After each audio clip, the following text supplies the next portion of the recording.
So I finally beat Immortals Fenyx Rising last night. Ooh! Um, took a little Finally, minute. Took a little Jesus minute. Christ! Shut up. um, Finally, how long does it take somebody to beat a game?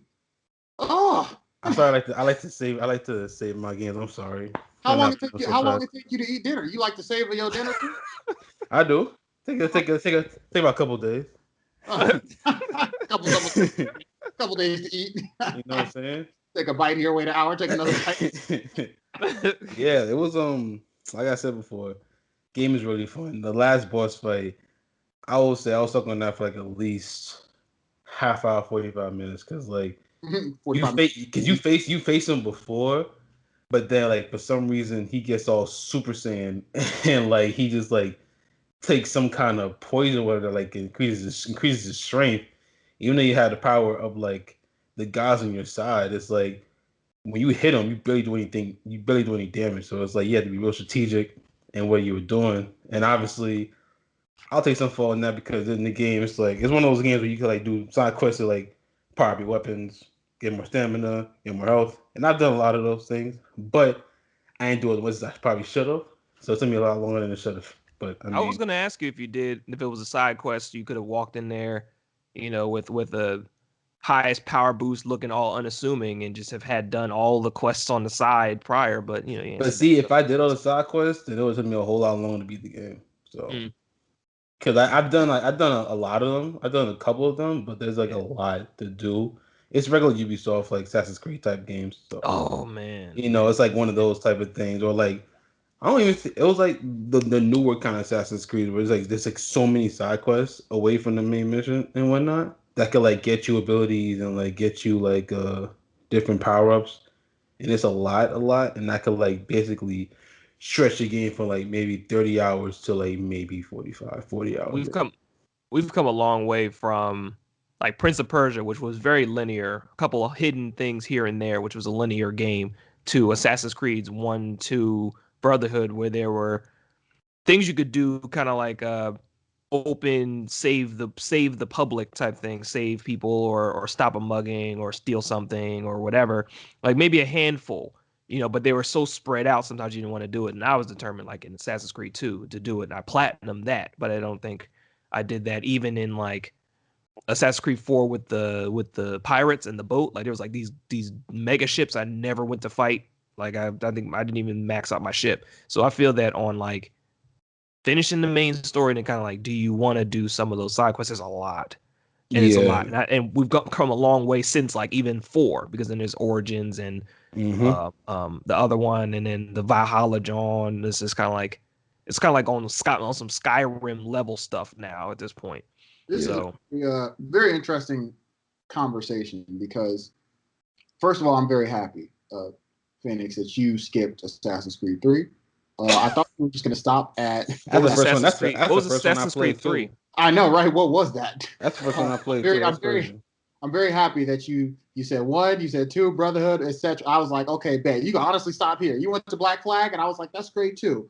But I'm glad you skipped 3. Most importantly, but I do think that there's a very fine line that a lot of these games try to ride when it comes to their side quests and getting folks to do them, because we've seen really in the last decade that RPG elements have become more mainstream. A And big thing now. Like most of these games, like 100 hours and 50 plus hours, and it's like, dog, right, we like 30 years old, got jobs and whatnot. We don't got time for this. Like, yeah, that's real.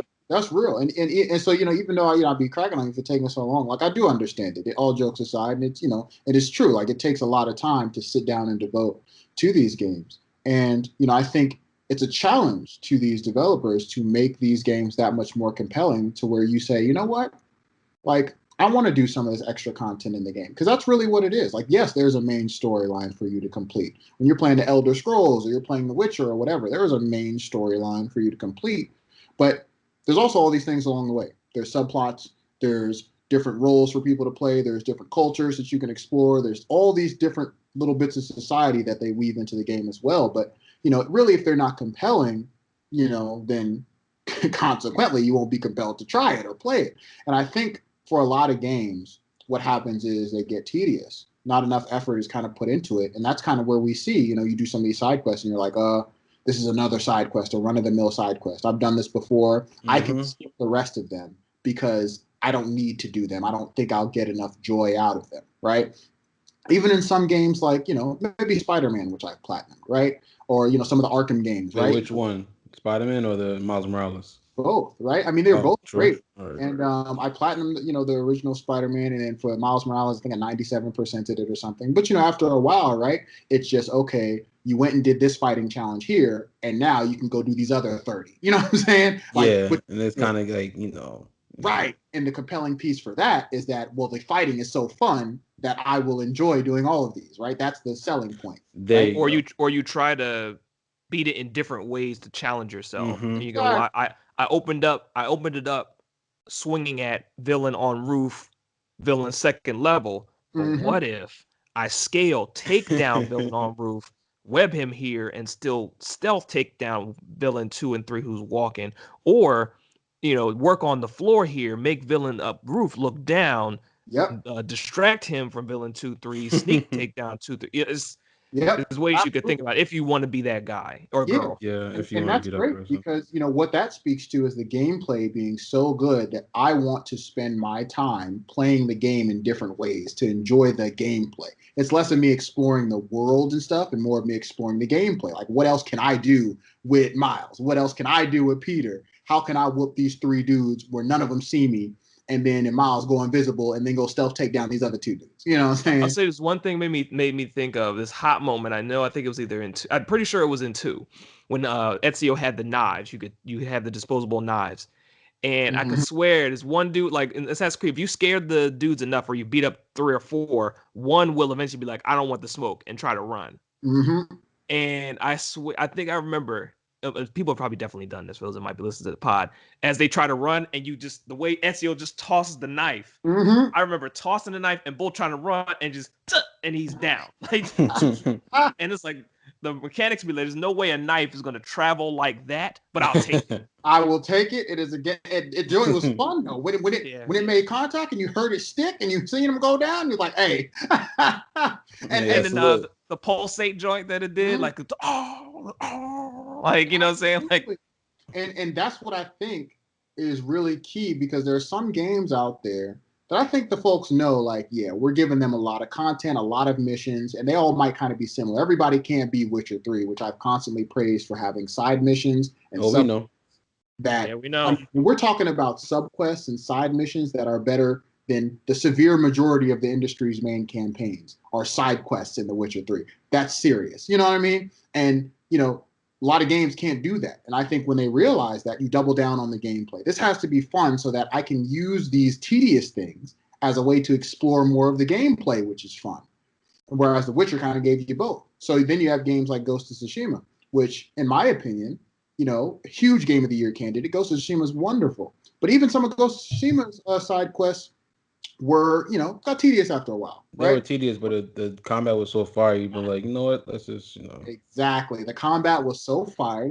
Combat was so good. Oh my God. It was great. I mean, even the way you healed when you would spend your results. Dude would beat his chest to heal. He was like, right. Like if there isn't a fucking a big dick way to heal yourself, right?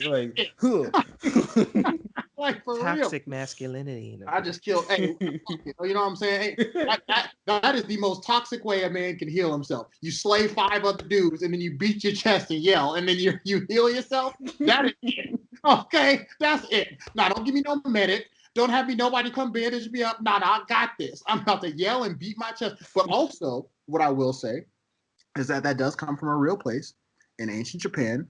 A lot of the yelling and martial arts and the screaming and the kia from throwing things, right? Old warriors in both China and also Japan, they would do things like that. And there are stories, well-documented stories. I learned some of this from my sensei, but also from some of the readings and gaming and old Chinese things I've read as well. Records on record of people yelling down opposing armies or yelling down horses and making them stop in their tracks. That's real stuff, that energy that you belch out. And so, that's also a good part of it. But again, to what Wave God said, and really to what my point is, that's kind of the route you got to take. When you got all that content, that gameplay, had better be elite if you're gonna make me do tedious. Mhm. I'm gonna need to lean on this gameplay being fire. If you're gonna make me go and collect 100 items and do 100 random quests that are the same thing, the gameplay better be so fire that I enjoy every one of them 100 things. You know what I'm saying? And Ghost of Tsushima did it right because like they gave you like you can collect like 4 different stances, so that's 4 different ways you can now kill your enemy. Exactly. I mean, granted, they're supposed to be used on like certain types of enemies, but you're like, if you're the gamer, you'll be like, let's try to use this stance on this kind of enemy and see what happens. You know, that kind of stuff. And I love the way they did that too. That's a good point because they didn't, it wasn't like, hey, you use this stance and it's only effective against this one person. It's like, hey, no matter what stance you're in, you can do your light attacks, but it's your heavy attacks which are changing depending on what they have. So even if I have a stance that's good against somebody with a shield, if I'm fighting somebody without a shield, I can still whoop on them. You know what I'm saying? With that stance. But especially if you like dodge correctly. Right. It's just super effective against the other one. So I think they wove that in so that you could kind of exact your will on the stances. But again, I just say that to say, when you double down on the gameplay, you can kind of get away with some of that tediousness. But I think the sweet spot is trying to get all of it. But it's just hard. It's hard to have good gameplay, great writing, and great quests, and great everything. But, the games that do it, they end up getting our praise. They sure do. Hey, Yeah. But yeah, that's what I had about Immortals Fenyx Rising. I thought that was really good. It was definitely, in my opinion, was it overshadowed last year as like a really good game? I think it was overshadowed, but for people that did get it, they were probably like, why is this game not being talked about more? I heavily am like that. Why is this game not being talked about more? Yeah. Because it was it was just fun. It was just a fun game and I liked every minute of it. So it's so wild. Okay. I will say, and I was thinking about it last night. This is like one of the video games that I've like thoroughly enjoyed. That to me was just like really fun. Didn't take anything seriously because like to me it was Immortals Fenyx Rising, and then 2019 they released Astral Chain, and Astral Chain was superb. Like it was a Nintendo Switch exclusive, and I remember it coming out in E3 of 2018 and stuff like that. I knew it was Platinum Games, so Devil May Cry, Bayonetta, stuff like that. But that game was just so good, and like if they make a sequel, I'm the first to get that pre-order when it comes out. And I guarantee you won't be first. I will be first. How much want to bet? How much you trying to spend? I got a penny right now saying I won't be. Okay, look, there's minimum on bets. Okay, penny slots. I think it's figurative, right? So you'll Cash App him that 20 or that penny. Right, Cash App probably won't even let you. Be like, look, they're gonna be like, look, uninstall this app. What you making me do on that transaction? You do both of this app. Like, what are you doing? Right, but do you have Astral Chain or Immortal Fenyx Rising, a hard copy? I have Astral Chain hard copy. Well, no, I don't. They're both digital. Sorry. I thought I had Astral Chain hard copy. You knew what I was about to ask. I knew you were gonna ask, but yeah, I don't know why I didn't get Astral Chain the hard copy. I should have got it the hard copy, but no, whatever. Yeah. Shame you used to be able to probably get people to sign it, be like, sign in as me on your system and then play the game that way, but they kind of put a kibosh on that feature. Of course. Now the only way to do it is if you have a joint account, like if you have a joint PlayStation account or something, you can make one and then both people have the login and then they would just have to. Yeah. I mean, not to give him any ideas. No, Muggs is doing that. Muggs is doing. I ain't. No, I'm not doing it. I'm not doing it either, Sony. Right. Look, I'm not doing it either. Okay. Sony, if y'all listen to this, shout out to y'all. Y'all know the real. If y'all listen to this. Yeah. Microsoft too. Same thing. Yeah, Microsoft too. And Nintendo. And anybody else. And anybody else.